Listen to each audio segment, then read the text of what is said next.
சோலையில் பூங்குயில் பாடிய பாடலில் சுரங்களும் நீதானே, பதங்களும் நான் தானே.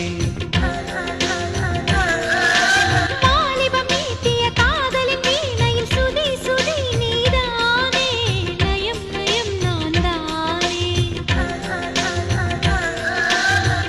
எதிர்காலம் கண்களில் நான் கண்டு கொண்டேன்.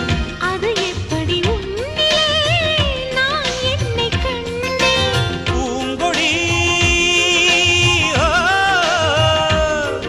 உன் பார்வையே போதைதானே, உன் வார்த்தையே கீதைதானே. இந்த ராகங்கள் நெஞ்சுக்குள்ளே பொங்குகின்ற பொன்வேளை